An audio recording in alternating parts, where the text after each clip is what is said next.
Right, good morning to our audience and welcome back to Boutiques on Wednesdays. Always great to have you all joining us and with us again. The expected rate cuts by the market before the end of the year seems to be fading quickly, with the Fed warning of more rate hikes yet to come. Will the SARP again follow, and how will this impact on bond yields? I think a phrase used too frequently in the past 12 months is "it is in the price," only to find continued high levels of volatility in bonds. So how much of what is to come is in the price or not? We all breathe a little bit better after a strong June, but navigating fixed interest environment remains challenging, to say the least. It's thus my absolute pleasure to welcome CEO Brandon Quinn and Fund Manager Anina Swickers from Saffron Wealth. Brandon and Anina, thank you so much for joining us this morning. It's really great to have you with us again. Thank you, Eugene. Thanks, Good to be here. No. Brandon, the last time I saw you was early June in Cape Town. It was miserable and cold. I don't know if the weather improved there, but it's still cold on our side. Yeah, not particularly. Not particularly. You see. Brandon, if you can share your screen. Yes. Yeah, it's coming through on our side. Oh, is that the right one? Yeah, it's in, I can see your notes. So it's not full presentation mode. Again, there we go. Excellent. Yeah, absolutely perfect. Yeah, fantastic. If you guys are ready, you're welcome to start. Thank you. Excellent. Excellent. Yeah. Thank you, Eugene. Thank you, Olga and Tanya, for organizing this. Always a pleasure to talk to a broader audience. Yeah, Eugene, last month was at least a bit of a recovery in the bond markets. The previous month was a truly challenging month. So we're very encouraged to see some of the strong positive returns coming through in the bond market.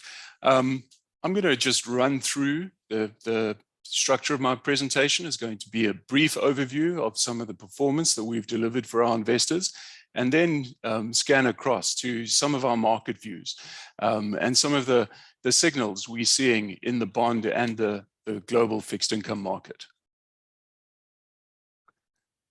Okay, so Saffron. Who is Saffron? Most of our audience probably knows us by now. We've got more than 15 years worth of top quartile investment performance. Importantly, we a quantitative risk-based investment house. We use quants in all of our processes, and in particular in our portfolio construction. We own and manage, so every basis point counts to us, as does every rand's worth of investments. Our current AUM is about 3.6 billion, been growing rapidly. So with your help, we can pip over that 4 billion mark. Our investment processes are supported by a highly quants-based, qualified, and motivated young team, which you can see below there. We offer predominantly fixed income solutions across the entire risk spectrum. So we've got our opportunity income fund, our active bond fund in the medium risk quadrant, our global income fund, which I think will be of particular interest to many of you, denominated in dollars and located as a UCITS in Ireland. And of course, we've got our two hedge funds, the one that is available to the broader investment public is, of course, our HF1, Hedge Fund 1, and of course our flexible fund, which is our only equity fund. Cutting to the chase, where are we right now? What are our expectations for our funds? If we're thinking about our opportunity income fund, that's sitting at about an 11.66 annualized yield, and bearing in mind that's a gross yield, off a very attractive modified duration of only 0.95 years. Our active bond fund is at 13.13 in terms of yield, which is well above the all bond index of just north of 11%.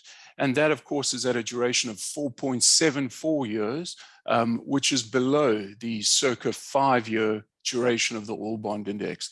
So we're delivering an enhanced yield at lower than all B duration. And of course, our global fund, which is dollar denominated, is offering about 6.1% in US dollars, with a modified duration, an exceptionally short modified duration of 0.48 years, mainly due to the fact that we are heavily invested in short-dated US treasuries, looking for opportunities across both the developed market and emerging market spectrum going forward. In terms of our return profile over 1 year, our Opportunity Income Fund has made 8.36%. Our active bond fund is 9.2%. So very healthy returns over 1 year. And if you compare our returns over longer periods, we consistently offer let's call them very significant returns over cash. Bearing in mind that we have a fairly ambitious target of STEFI called plus 2%.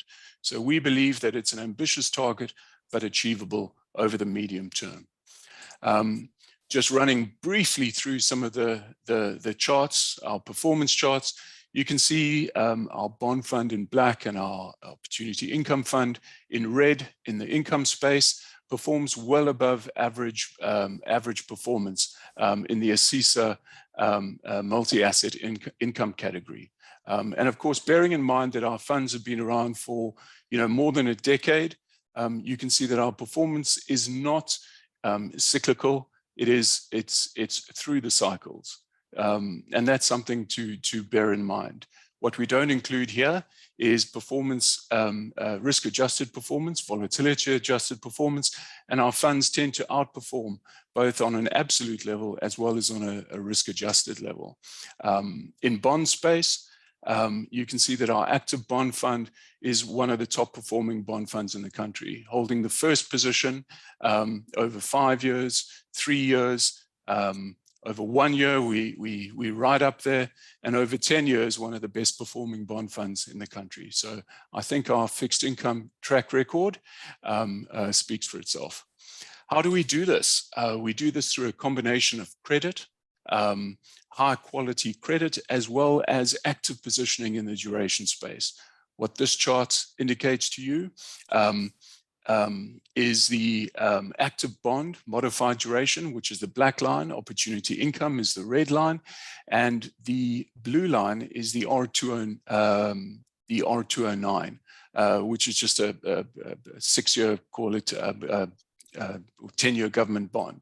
And what you can see from this chart is that we are very active in the duration positioning space.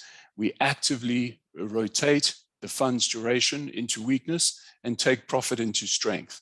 And what that results in is capital participation, higher running yields, but at the same time, controlling volatility.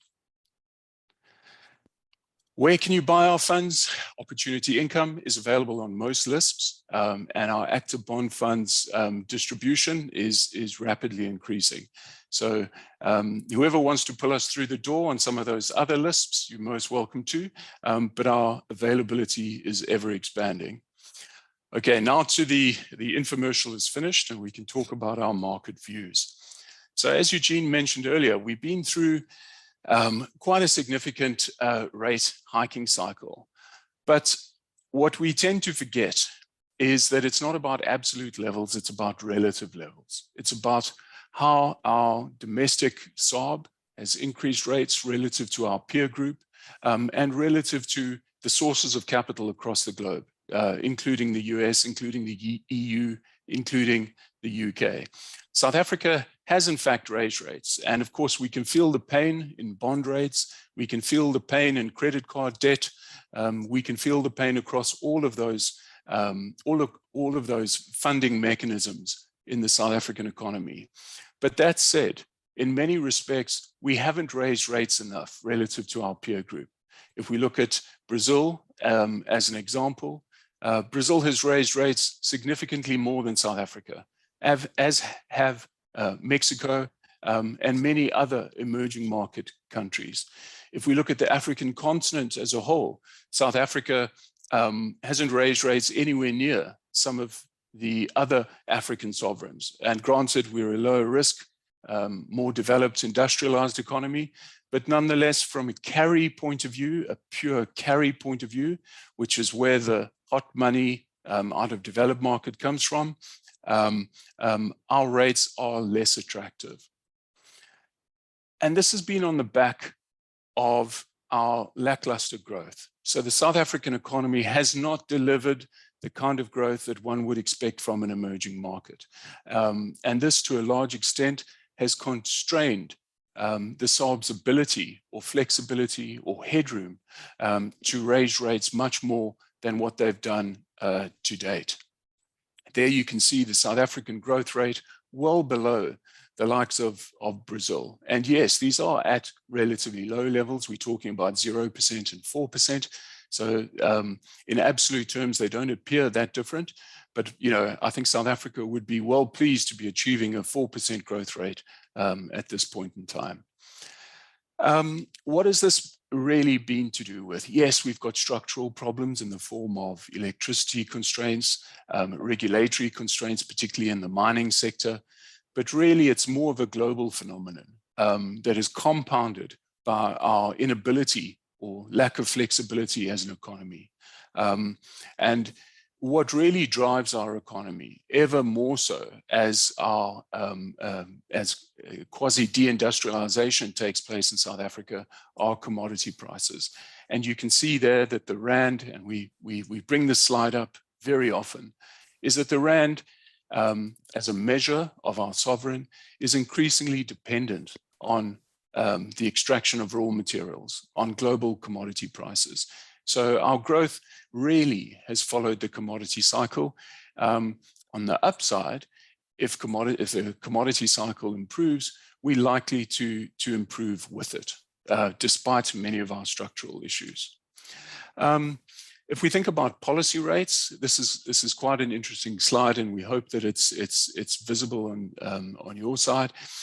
You can see that South Africa has been somewhat of a laggard in increasing rates. The blue line, the solid blue line, is Brazil, and we can see that Brazil was far more aggressive in raising rates because of their GDP growth space that allowed them far more flexibility. South Africa, sitting at what, 8.25% right now, really just mimicked what the Federal Reserve was doing.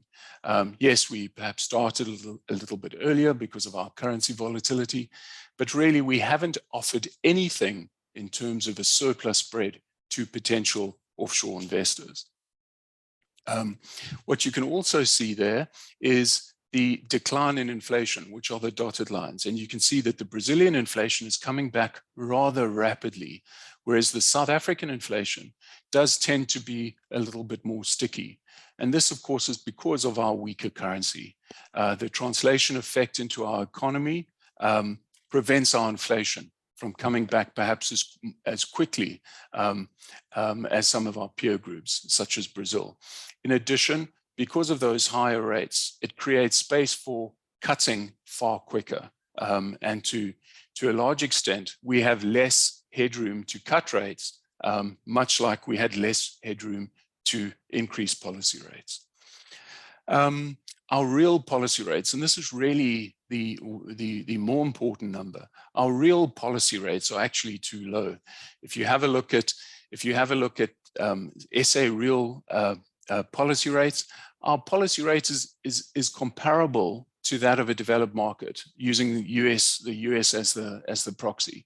A real rate of 2.5% is really not that an attractive rate in a global context, where you see Brazil, which is the dotted blue line, being significantly higher than us. As a result of that, we'll demonstrate that the Brazilian currency, for example, has been far more stable and hasn't weakened to the extent that South Africa has. Here's a rolling one-year return chart, and you can see that the volatility of the South African rand far exceeds that of the Brazilian real up there, which has actually strengthened in the short term, whereas South Africa still seems to be lagging behind that. Obviously, we really welcome the recent strength because it does improve the likelihood of inflation improving over the medium term. CDSs, what do CDSs measure? CDSs measure the potential for default in an economy. The blue line, again, Brazil, shows us that the expected probability of default of Brazilian debt has come off significantly. So, reaching short-term highs in 2022, it's come all the way down to below 200 basis points or 2%, whereas South Africa, in fact, Brazil sitting at about 175, South Africa is sitting at about 2.5 or 250 basis points. So that is reflecting a higher probability of default than Brazil. What's interesting here, though, is if we look at other comparisons, such as the iTraxx, which is a diversified European Union credit basket, that is sitting almost at 400 basis points, at about 386 basis points. So in terms of, yes, our CDSs haven't performed as well as some of our sovereign peer group, such as Brazil, relative to some other counters, which also measure credit risk or default risk. We actually are doing okay. And it also points to some opportunities, particularly in our global fund, to harvest some of those developed market spreads, particularly the iTraxx and some US high yield spreads, which continue to be high. Looking specifically at our South African curve, whilst our policy rate hasn't increased as much as our peer group, again, using Brazil as an example, the risk, the fiscal risk of our country is priced into the medium and longer end of our yield curve. So between the 10-year and the 15-year, you can see the steepness from the 5 to the 10-year area. And what that means is that there's a tremendous term premium to be harvested. And we really like the 10 to 17-year area of the curve and have a fair degree of exposure to that part of the curve in our bond fund. In the international space, again, in hard currency denominated space, South Africa has obviously many dollar-denominated bonds. We call them the SOAFs. And the SOAF curve, you can see there, the red is the most recent observation of those rates. You can see that South Africa offers a markedly higher risk premium than Brazil, particularly in the kind of 10 to 15-year area as well. So South Africa's 2041 debt is offering north of 8% in dollar terms versus a call it 6.5% premium in the Brazilian debt. So there's definitely opportunities both in the medium, in the belly of the curve, in local currency denominated rand debt, as well as in hard currency denominated debt. How does this translate into cash versus bond or ALB returns? And you can see there that that cash returns have been steadily ticking up. Obviously, there's a degree of lag involved there as policy rates increase, but bond returns have really been more or less approximating cash returns. And it's our proposition that bond returns are actually likely to outperform from here onwards. You can see there bond returns of around about 8-9% and cash returns around about the same kind of number, excluding credit enhancement. Again, our proposition is that bonds are going to outperform cash going forward. Needless to say, there's a degree of volatility involved in investing in bonds, but we think that bond investors are going to be properly compensated for assuming that risk. One of the key things we look at are inflation base effects, and we quantitatively determine what the likely outcome of base effects are in terms of inflation expectations. And here, and bearing in mind, of course, that base effect analysis or the accuracy of base effect analysis decreases with time. So the further out we look, the less certainty we can use base effects to predict where inflation is going. South Africa is the red chart, the red bars there, and you can see that the base effects are really going to assist in our inflation outlook going forward. Brazil, however, in September, October this year, maybe even slightly before that, is going to experience adverse base effects. So to the extent that South African real rates are likely to become relatively more attractive versus Brazil, seems to be on the cards. So we could see some reversion out of Brazil and into South Africa.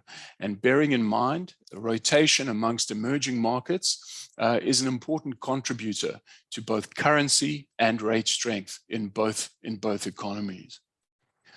Looking at the dollar FRA curve, and this has been an interesting space to be in, certainly over the last year, where you can see the bars represent the expectation of, or the probability. We don't like to use the word probability, so let's rather use the expectation of rate hikes. And you can see the black bars are a year ago, where the expectation or the number of rate hikes is shown against the left axis. So to the extent that a bar lines up with 300%, that means that they expect 3 rate hikes of 50 basis points over that period. And you can see how the expectation has absolutely dropped off. So if we're looking at the 15-18s FRAs, you can see a year ago, the US market was expecting 3 rate hikes. Now it's expecting rate cuts. Our view in the US market, and it has proven correct, was that the market was overly ambitious with regard to rate cuts. We thought that a V-shaped movement in the hiking cycle was highly unlikely. Very seldom does the Federal Reserve immediately swing from a rate hiking cycle into a rate cutting cycle. The probability of that is very, very low. And that is predominantly why we've maintained a large, very short-dated position in US Treasuries, because we believe that the rates, the high rates in the very short end were both increasing and sustainable. And that view has proven to be correct. That said, the longer we correct, the less likelihood there is that we will continue to be correct. So we're in the process of slowly but surely increasing our duration and increasing our risk profile out of those highly profitable short-term US Treasuries into emerging market and longer dated duration assets. The SA curve is somewhat lackluster. And if you look at our curve relative to the US curve, one could, if we didn't have headers on these charts and we were just looking at the shapes of these curves, you could almost be mistaken for thinking that the emerging market curve was actually the US curve and South Africa was the developed market curve. Our FRA curve is far more stable than the US curve, despite the fact that rate increase expectations have rapidly decreased from a year to current. We're currently pricing in about a 50% chance of a 50 basis point hike at the next MPC, which I think commences today. We think there's tomorrow, yeah. Oh, the meeting, the MPC decisions tomorrow, yeah. Is tomorrow, yeah. And there's a fair likelihood that the MPC puts rates on hold at this point, given the growth concerns. But from an inflation point of view, it's unlikely that we return to that golden below that golden 4.5% implicit level that's set by the SA Central Bank. So here's just a brief chart to refresh everyone's memories with regard to the expectation of inflation rates in South Africa. And then we've just got some of the major banks. And you can see there that only one bank really thinks that we're going to get below that 4.5% level. What's obviously of concern is the extent to which is that the lowest we're going to get in terms of the inflation expectation horizon. Because obviously, if we think about what global food prices have done, in many respects, we could be setting ourselves up for the reverse of the base effects, the positive base effects that we've experienced to date. So we do have to be careful about the fact that we might not revert back to those highly favorable levels well below 4.5%. The risk is likely to be progressively become more to the upside.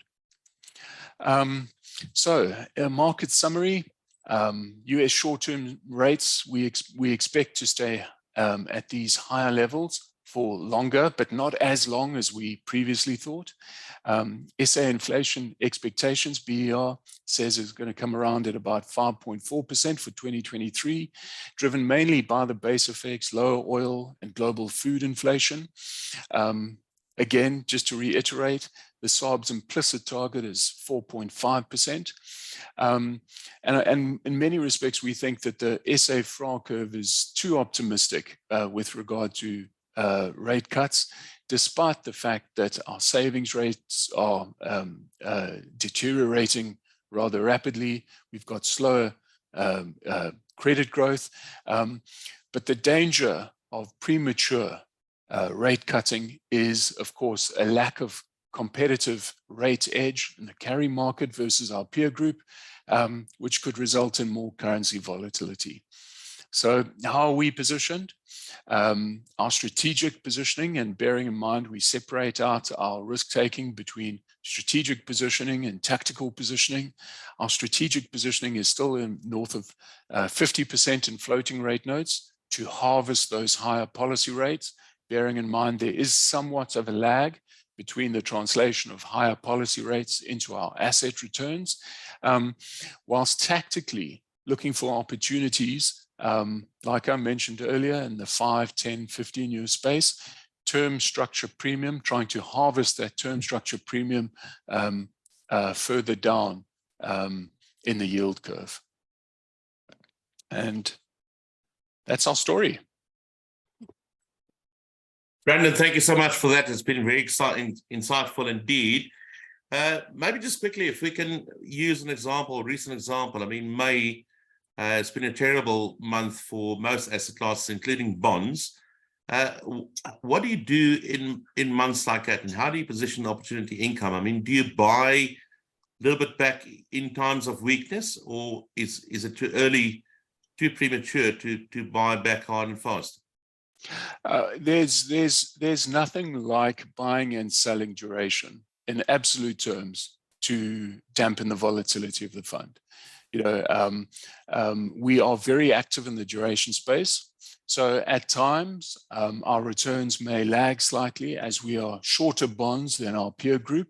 But if you look at the return history of our funds, they tend to be a lot lower in terms of volatility. And that's because we sell bonds when we think they're expensive, and we buy bonds when we think that we're being offered sufficient risk premium to accumulate them.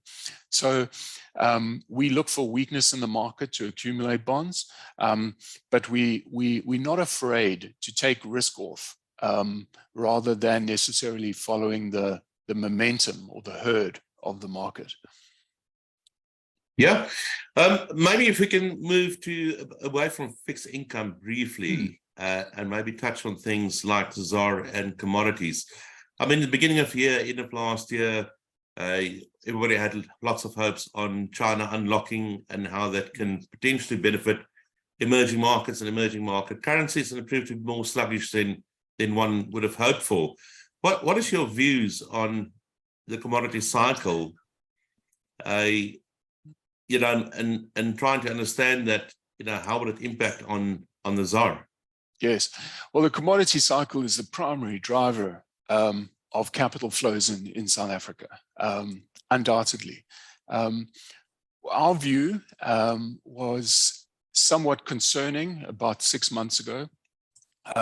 Commodities, as shown by things like the CRB index and other commodity-based indices, really were at levels which we call inflection points.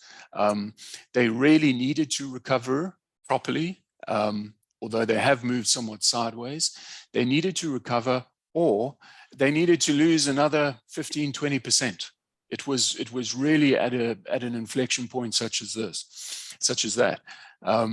In our view, we believe that the recovery in the commodity prices is largely China and US growth dependent, which is pretty obvious, right? Recently, I mean, China's surprised with a 6% growth rate versus almost 7% expectation.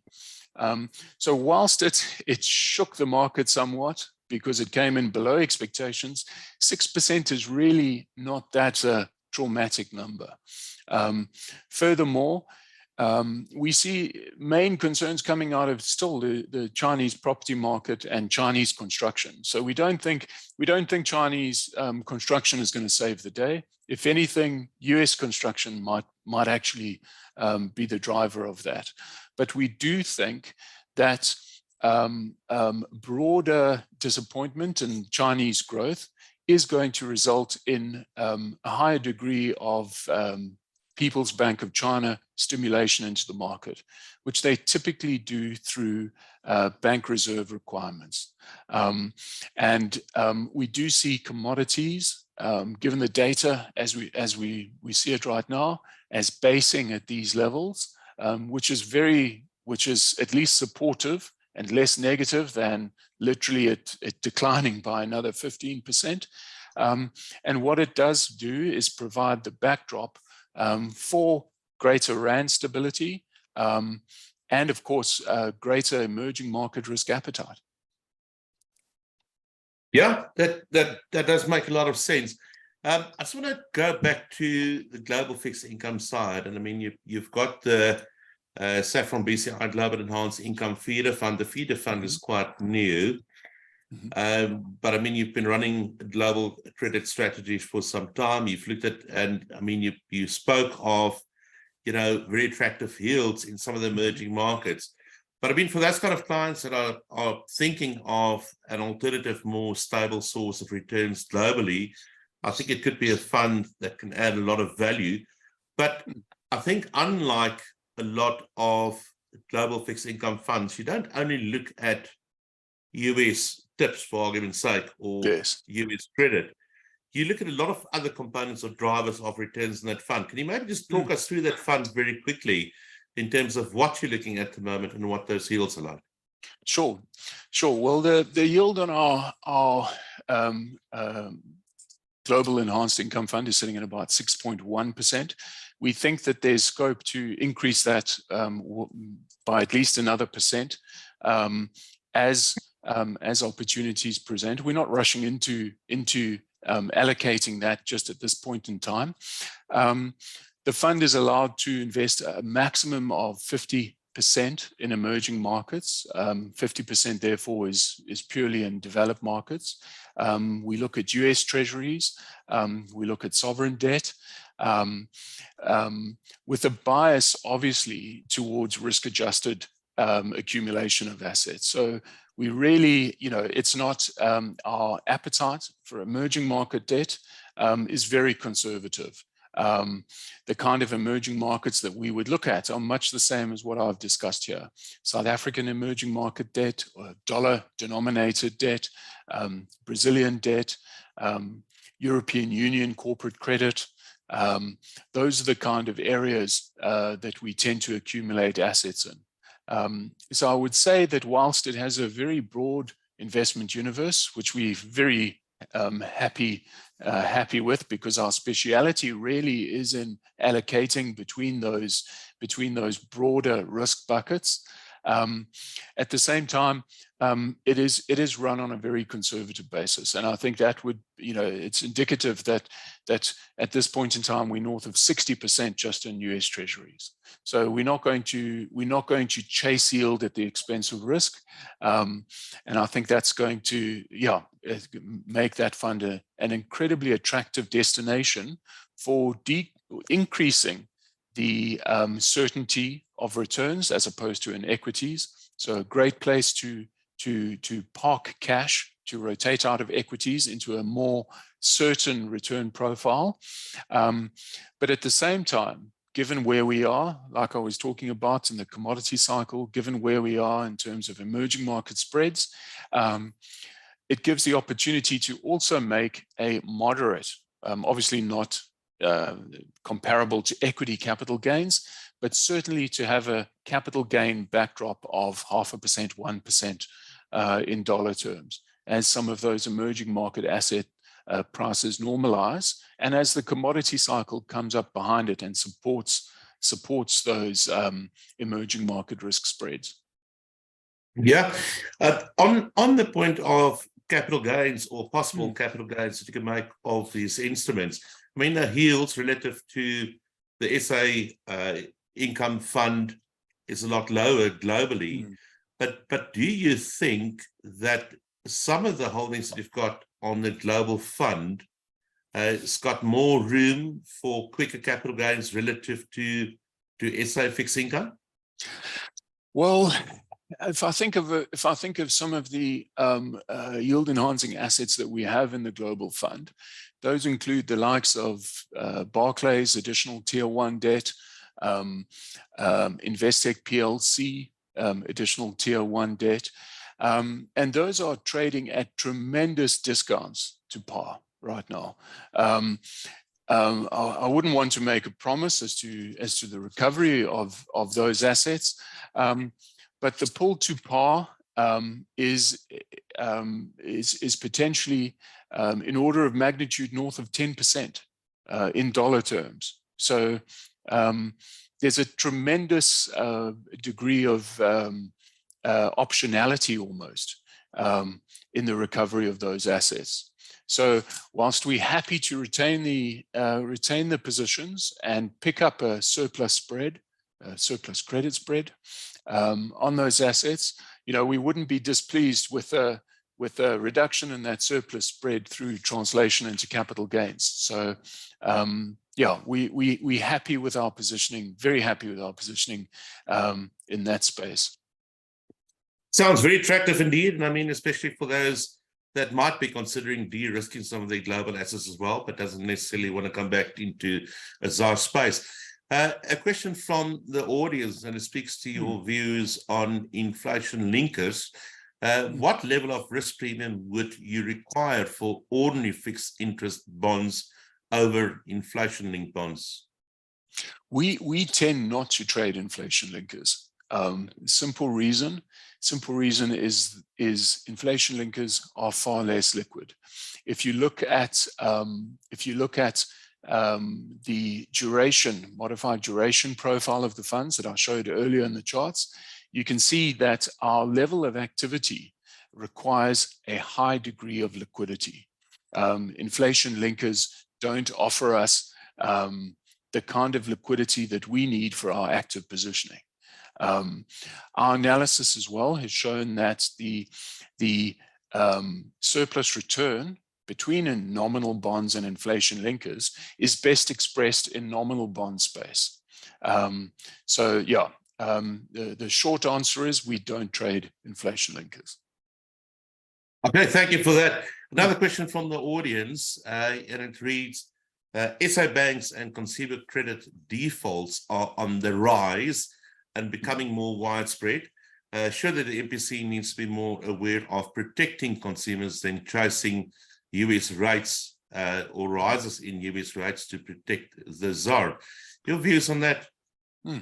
I think they're having to navigate a middle road. In terms of global capital flows, we should have rather followed a more Brazilian trajectory in terms of policy rates. That would have stabilized the rand, et cetera, also created the space for a more rapidly declining inflation rate.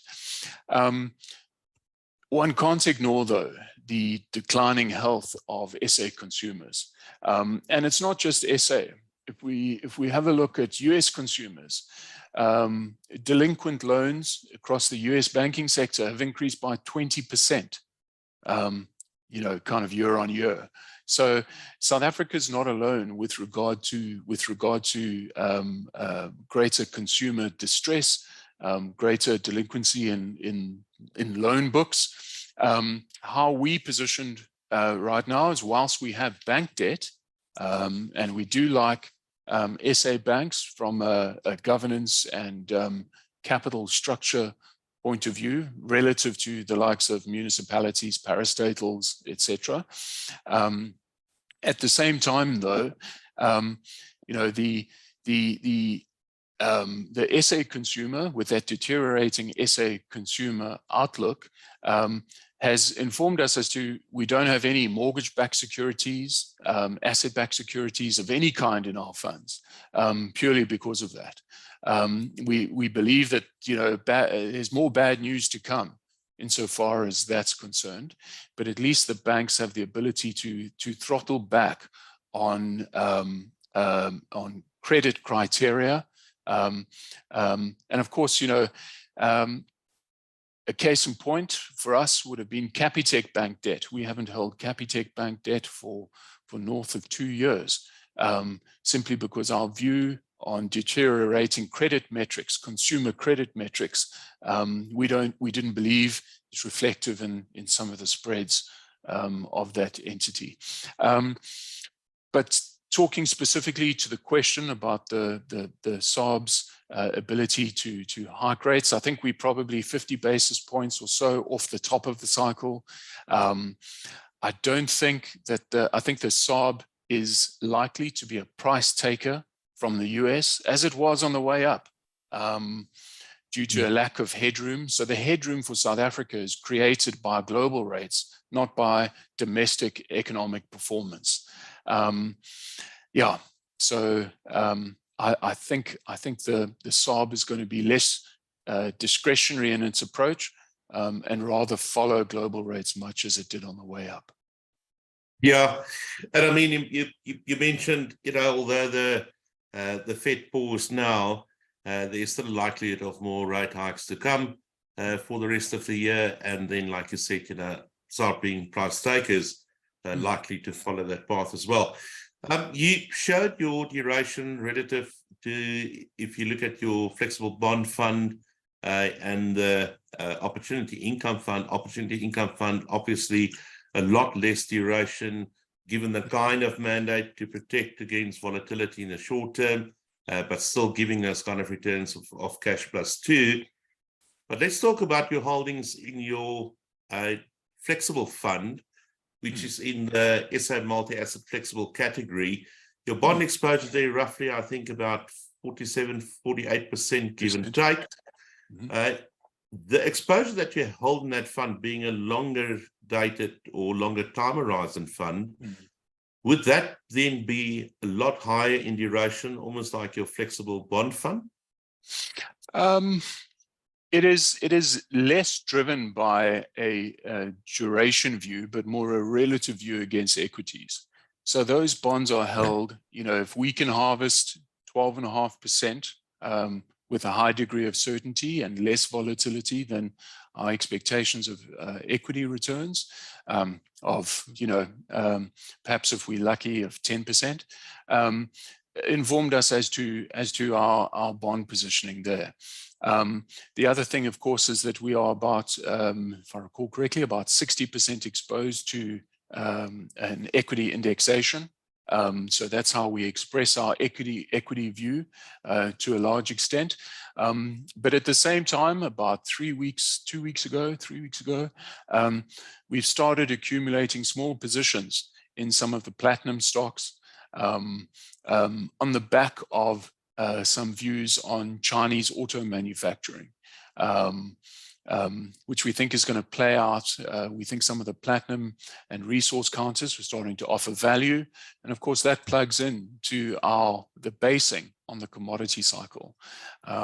Interestingly, you know, we've had some enormous reweightings of our all-share index, you know, with the down weighting of the likes of Richmond and the up weighting in terms of some of our resource counters. So inadvertently, the all-share index as an index is skewed slightly more towards resources inadvertently anyway, which we're not unhappy about considering the recent Richmond performance.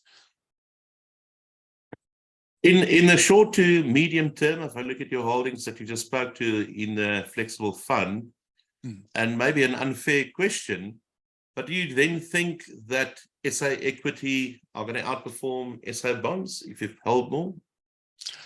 Not in the medium term. Not in the medium term. Much of you know, that automatic shock absorber with the offshore you know, dual listed companies obviously benefited the SA equity prices quite significantly over the recent past, and to some degree that's unwinding with the recent, you know, strength in the rand below 18, probably targeting about a 1750 level. Yeah, so I think we're happy with our combination of coupon certainty coming out of the bonds, or decent yields coming out of the bonds, as well as our active positioning around some of those commodity counters. Right.